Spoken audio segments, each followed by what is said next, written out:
Welcome back to BT here on this Thursday morning. Always great to have Robin Esrock back on the show. Nice to see you. Good to be here. You are always busy, the Globetrotter, all kinds of books. The Great Canadian Bucket List was one of them, and we've got a great giveaway coming up at the end of this segment. But weather's getting better. Let's talk staycations, adventure ideas here in BC. And when I put this out to you for the top 5, you said, let's go snorkeling. Tell us about this.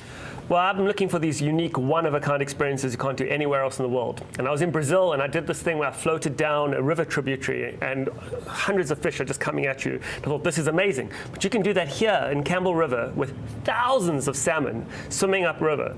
So there's a company called Destiny River Adventures. You put on a snorkel, wetsuit, flippers, and you just float with the current. It's thousands of salmon come all around you. It's incredible.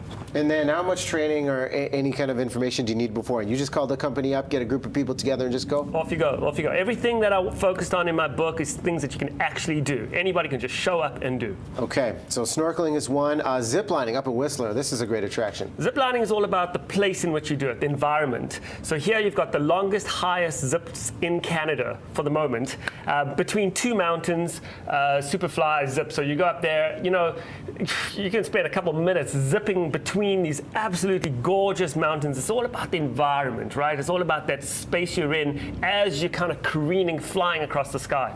Do you have any idea the speeds that you get to when you're ziplining in Whistler? The speed is nothing I call it the ultimate soft adventure. My grandmother could do it. You know, people are like, oh, ziplining, you're perfectly safe.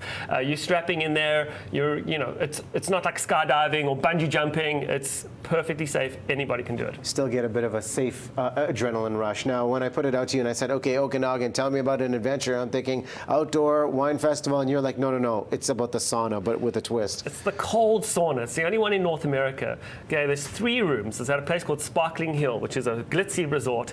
And they've got a beautiful spa there, but they've got the only cold sauna in the country. And what it is you walk in, there's 3 rooms. The first room is minus 15 degrees Celsius. The second room is minus 60 degrees Celsius. And the third is minus 110 degrees Celsius.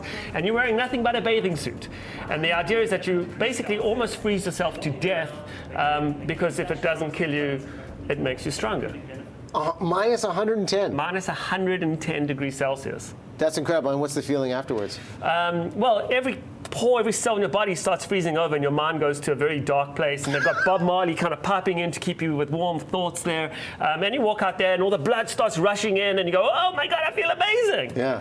And, pay good money for that experience. You give it the thumbs up for that. Okay, speaking of good experiences, riding the Harley. Riding the Harley Davidson. So I'm not a biker. I've never really been a biker, but I love the idea of the open road. So you can rent a Harley Davidson, right? You can get your license, rent a Harley Davidson, who's got the money to spend on these kind of things. And you go out in the Kamloops area. They've got these 5 bike routes. And as you go in some of the most beautiful countryside, and you feel that open road, incredible scenery. So for me, it was all about channeling your inner outlaw. And leather chaps, too? Did you bring those? I wore the leather chaps. Yeah, you did. I did. I felt like an urban cowboy on my steel horse. I can see that side of you, Robin. And finally, Sea to Sky Gondola, relatively newer attraction over the last couple of years, but is it as amazing as it sounds? World class. On the Sea to Sky highway, there was a lot of concern that it would kind of ruin the Chief, which is another item in my book, Hiking the Chief, but it's something completely separate. We spent $23 million. It's beautifully executed. It complements the whole region. You take that gondola up to the top, fantastic views of Sky Pilot Mountain, of the Howe Sound.